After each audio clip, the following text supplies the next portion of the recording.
प्रधानमंत्री नरेंद्र मोदी जी के एक रैली के विषय में रखी गई है, जिस रैली का संयोजन माननीय कुलदीप बिश्नोई जी है और वही आपको समस्त जानकारियाँ उपलब्ध है।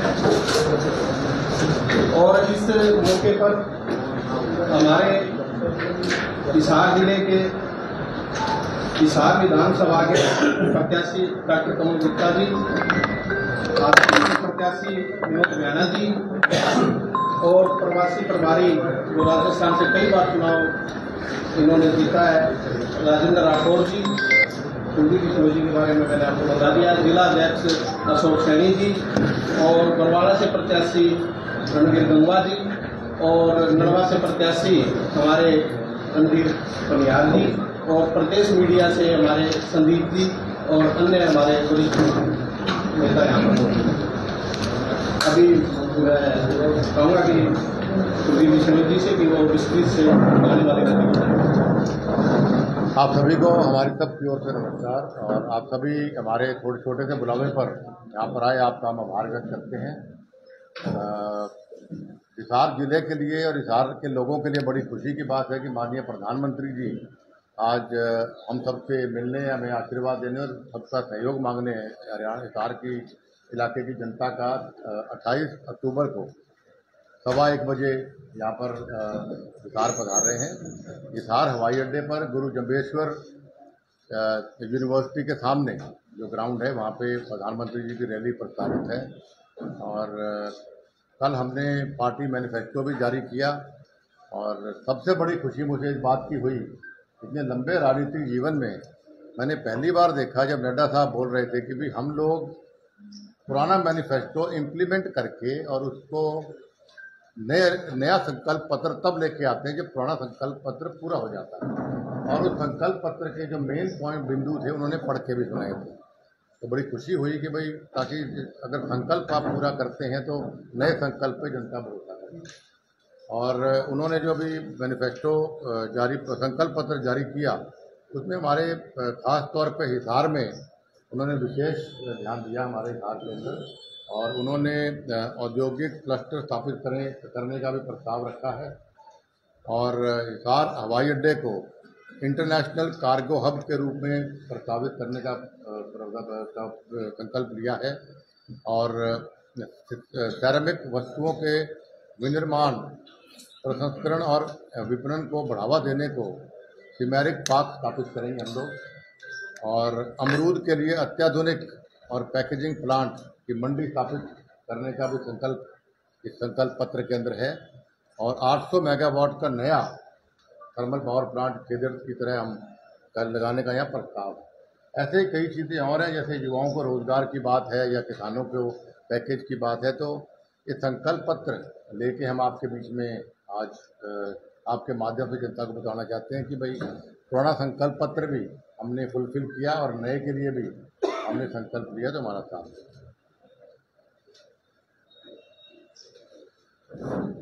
आपका इससे संबंधित कोई सवाल है? सर, कांग्रेस के द्वारा जो है कांग्रेस के द्वारा जो 7 वादे पक्के इरादे का जो इसमें 2000 रुपये महिलाओं के लिए बोला गया, आपके संकल्प पत्र में सर 2100 रुपये से 100 रुपये बढ़ा के उनसे दिया गया। देखिए, कांग्रेस पार्टी क्या कहती है वो नहीं कहते। संकल्प पत्र बनाते वक्त हमारी पार्टी ने ये नहीं देखा भी दूसरी पार्टी के लोग क्या कहते हैं, क्योंकि कांग्रेस पार्टी ने, राहुल गांधी जी ने राजस्थान में ही वादा किया था कि हम 1, 2, 3, 4, 5, 6, 7 दिन के अंदर कर्जे माफ़ कर देंगे किसानों के और ये कर देंगे, वो फ्री कर देंगे, वो नहीं हुआ। तो कांग्रेस पार्टी हमारे जैसे लोग अगर छोड़ के चले गए, इसका मेन रीज़न ही ये था कि भाई बातें कोई वादे पूरे ये करते नहीं। और हमारा संकल्प पत्र जैसे हज़ारों लोगों से हमने जब जो हमारी कमेटी बनी थी, कल माननीय धनखड़ साहब ने भी बताया कि भाई हमने हर जिले में हर विधानसभा से हमने राय लेके और जो चीज़ हम डुएबल है वही संकल्प पत्र लें। इसे हमने कोई पार्टी ने क्या किया वो हमारा ना आधार था ना कुछ था, हम क्या दे रहे हैं उसको ध्यान में रखें। देखिए, हर जगह जो है बीजेपी प्रत्याशियों का विरोध हो रहा है, जो गाँव में घुसने के नहीं दिया जा रहा। विरोध किन का? बीजेपी प्रत्याशियों का? नहीं, मैंने कहा हमारा तो हिसार में तो मुझे लगता नहीं किसी का विरोध हुआ है, हरियाणा बाकी में क्या नहीं, लेकिन ये विरोध लोग कर रहे हैं वो कांग्रेस पार्टी के कुछ साथी कर रहे हैं। हालांकि हरियाणा का किसान जो है वो समझ गया है कि भाई कांग्रेस पार्टी सिर्फ इस्तेमाल करना जानती है। अब जैसे किसान आंदोलन हुआ, कितने कांग्रेस के सांसदों ने इस्तीफा दिया किसानों के लिए, कितने हरियाणा के विधायकों ने या पंजाब के विधायकों ने इस्तीफा दिया उनके लिए। जो चीज़ें पुराने समय से किसानों के लिए होती आ रही है उससे बेटर बीजेपी ने दिया, चाहे मुआवजे की बात थी, चाहे किसानों के एमएसपी की बात थी, फसलें सारी 24 फसलें ले ली। हम किसान हितैषी सरकार हैं और जिन लोगों ने विरोध किया है वो सब प्लांटेड कुछ वर्कर हैं। किसान हरियाणा का पूर्ण रूप से भारतीय जनता पार्टी और मोदी जी की नीतियों में काम है। भूपेंद्र सिंह हुड्डा और हिसार के सांसद जयप्रकाश बोल रहे हैं कि लोकसभा में हमने बीजेपी को हाफ कर दिया और विधानसभा में साफ कर दिया, क्या कहना? मुंगेरी लाल के हसीन सपने 8 अक्टूबर को उनको यहाँ प्रेस कॉन्फ्रेंस बना लीजिए, कहीं रेस्ट हाउस में अभी यहीं बैठा मिलूंगा। हरियाणा के अंदर हर हालत के अंदर भारतीय जनता पार्टी तीसरी बार सरकार बनाएगी। भारतीय जनता पार्टी ने बिना खर्ची बिना पर्ची के रोजगार दिए हैं। भारतीय जनता पार्टी ने भ्रष्टाचार मुक्त प्रशासन दिया है। भारतीय जनता पार्टी ने समान विकास समान रोजगार के अवसर प्रदेश में दिए। तो लोग इस बात को समझ चुके हैं। भाजपा ने काम काफी करवाया, ये दावा किया जाता है, लेकिन क्या भाजपा ने काम काफी करवाए ये दावा किया जाता है, लेकिन क्या काम वो जनता को बता नहीं पा रहे? क्या एंटी इनकम्बेंसी की लहर ज्यादा है? नहीं, हमारी तो जो मैं जितने गाँव के अंदर मैं गया हूँ अभी तक, हमारी प्रो इनकम्बेंसी है, एंटी नहीं है। क्योंकि देखिए जैसे मैंने अभी आपको कहा कि क्या चौधरी भजनलाल जी की सरकार में आपको घर बैठे रोजगार मिलता था या भारतीय जनता पार्टी में मिलता है बगैर खर्ची बगैर पर्ची के। लोग भूले नहीं कांग्रेस की सरकार को, कि भजनलाल जी की सरकार इस बीच की सरकार को, जिसके अंदर हर जगह लाखों रुपए लेके लोग नौकरियां मिलती थी, हर चीज़ें भ्रष्टाचार था, रॉबर्ट वाड्रा से लेकर नीचे तक भ्रष्टाचार ही भ्रष्टाचार था। लोग इस बात को भूले नहीं है। इसे इनका इनकम्बेंसी लोगों को हमने याद दिलाया कि क्या वो करप्ट गवर्नमेंट चाहते हो या ऐसी गवर्नमेंट चाहते हो। तो there is no anti incumbency for us. Delhi के पूर्व सीएम जो रहे केजरीवाल की एंट्री हो चुकी है, हरियाणा में कैंपेनिंग संभाल रहे हैं, उनको लेकर आप क्या करेंगे? कौन? केजरीवाल। केजरीवाल साहब से सबसे पहला प्रश्न मेरा ये है, आप भी अगर आए तो पूछिएगा कि भाई आप हमारा SYL का पानी जो सबसे बड़ा मुद्दा हमारे हरियाणा राजस्थान के लिए, स्पेशली हरियाणा के लिए, वो हमारा सुप्रीम कोर्ट तक फैसला हमारा इनिशियली हुआ था। आज पंजाब को हिदायत दी जा चुकी है सुप्रीम कोर्ट द्वारा कि आप हमारे हक का पानी हमें दे दो। तो पंजाब में सरकार आम आदमी पार्टी की है, तो क्या हमें चुनाव से पहले पानी दे देंगे? परमानेंट चलेगा। अगर वो वाकई में कहते हैं मैं हरियाणा का हूँ या मैं हरियाणा का हित जानता हूँ तो हमें SYL का पानी दे दे। कुलदीप बिश्नोई खुद भी अपना वोट उनको दे देगा। सर, आपने अभी SYL की बात की, NDA की सरकार केंद्र में भी रही, अटल बिहारी वाजपेयी प्रधानमंत्री, नरेंद्र मोदी के समय भी प्रकाश सिंह बादल वहां पर सीएम थे और आपकी पार्टी उस सरकार में भागीदार थी। तब तो SYL का पानी लाया जा सकता था, क्या कारण रहा कि आप लोग नहीं ला पाए?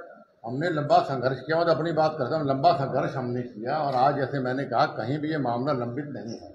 और इस मामले का अगर हम मिलजुल के इंसानियत के, पंजाब हमारा बड़ा भाई, हम छोटे भाई, बड़े भाई का फर्ज बनता है छोटे भाई को आशीर्वाद देने पर, हमारा अधिकार भी। तो पानी हमें केजरीवाल साहब दे सकते हैं, हम तो अपना अधिकार मांग रहे हैं। सर, आगंतुक बाई इलेक्शन में जब केजरीवाल आए थे तो उन्होंने साफ तौर पर ये बात कही थी कि हमारा ये डिसीजन नहीं है, केंद्र का डिसीजन है, केंद्र सरकार ही काम कर सकती है। इसको लेकर आप क्या कहेंगे? बिल्कुल गुमराह करने वाली बात है। जैसे मैंने आपको कहा, डॉक्यूमेंटेड प्रूफ हम प्रेस को देने को तैयार हैं। कोर्ट का फैसला हमारे ऊपर है और इन्हीं केजरीवाल ने पंजाब चुनाव में ये कहा था कि हरियाणा का हक पानी का एक बूंद का नहीं है, हम पानी की एक बूंद SYL के हरियाणा को नहीं देंगे। उस वक्त वहाँ क्यों नहीं उन्होंने बोला है? देखिए, हमें कांग्रेस पार्टी क्या करती, क्या नेता क्या करते उसका नहीं, लोगों का मन इस वक्त सभी 36 बिरादरियों का भारतीय जनता पार्टी को, मोदी जी की नीतियाँ और प्रदेश में माननीय नायब सैनी साहब ने जो 57 दिन के अंदर जो उन्होंने बेहतरीन फैसले लिए, उनके पर नॉन स्टॉप सरकार की और लोगों का विश्वास है। मैंने आपसे जवाब दे दिया, अभी शैलजा जी आए नहीं है, लोगों का मन भारतीय जनता पार्टी की ओर है। शैलजा सम्मानित नेता है और सीनियर नेता है, उनके साथ जो कांग्रेस कर रही है वो अच्छा नहीं कर रही। अब थोड़ा आप साथियों से और पूछ लो सवाल, मैं पूछ रहा हूँ आपसे पूछ रहे हैं जी, इस टाइम आपसे सर्वश्रेष्ठ और सेलिब्रिटी पॉलिटिशियन मैं तो दिल्ली से जुड़ा हुआ पॉलिटिशियन है। आप और किरण चौधरी सेलिब्रिटी पॉलिटिशियन जनता देखना चाहिए, नेता है। ठीक है जी। सवाल के बीजेपी के मुख्यमंत्री को लेके बात चली, आपको भी पता है, दावे कर रहे हैं वोट नहीं हुए, तो आप भी मुख्यमंत्री के दावेदार। देखिए, मैं इस इलेक्शन में दावेदार नहीं हूं। हमारा एक ही चेहरा है, माननीय नायब सैनी जी, और मन से धन से हम सब नेता या जो हरियाणा में चौधरी भजन लाल जी के अनुयायी हैं या मेरे संघर्ष के साथी हैं, वो नायब सैनी जी को मुख्यमंत्री मान के और हम भारतीय जनता पार्टी के साथ हैं। क्या भारतीय जनता पार्टी ने कुलदीप बिश्नोई का हरियाणा में जो पावर है वो पहचान लिया फिलहाल? नहीं, देखिए, बात को सम्मान से आपके बीच में बैठा हूँ, इतनी बड़ी रैली का संयोजक मुझे बनाया, तो सम्मान में कोई कमी नहीं है। और ये विपक्ष के लोग फैलाते रहते हैं भाई कुलदीप को सम्मान नहीं दे रहे, कुलदीप को सम्मान दे। मैं पूर्ण रूप से प्रसन्न हूँ, सम्मान दे रहे हैं। और हर हालत के अंदर मेरा हर आदमी, हर कार्यकर्ता भारतीय जनता पार्टी के तन मन धन से लगा हुआ। हिसार जिले की 7 जो सीटें, उनमें क्या लगता है 7 सीटों में हिसार जिले के हम लोग हरियाणा में जाते हैं, हिसार जिले की 7 की 7 सीट हम जीतेंगे और पूर्ण बहुमत से, पहले से ज्यादा विधायकों के साथ हम सरकार बनाएंगे। लोकसभा इलेक्शन में जो पार्टी की परफॉर्मेंस के बिलो द बेल्ट रही, यहाँ पर 10 सीटें एक्सपेक्ट की जा रही थी, नहीं मिल पाई, 5 बची। तो विधानसभा इलेक्शन में क्या कुछ रहेगा, और मतलब पार्टी हिस्ट्री बनाएगी और खुद हिस्ट्री बनकर रह जाएगी? देखिए, हर इलेक्शन के अपने अपने मुद्दे होते हैं। पंचायत के इलेक्शन में अलग होते हैं, जिला परिषद में अलग होते हैं, लोकसभा में अलग और विधानसभा में अलग है। तो विधानसभा की बात आज हम करेंगे। सिर्फ विधानसभा के अंदर जहाँ जहाँ मैं गया हूँ, जहाँ मेरे लोग मुझे बताते हैं, लोगों ने मन बनाया है कि भाई हम भूमाफिया सरकार को हम दोबारा हरियाणा में लेके नहीं आना चाहते, किसान विरोधी सरकार को हम दोबारा लेके नहीं आना चाहते, भ्रष्टाचार युक्त सरकार को हम दोबारा हरियाणा में उस पार्टी को लेके नहीं आना चाहते। ये मन लो। Thank you very much. Thank you. Kuldeep ji को बोलना।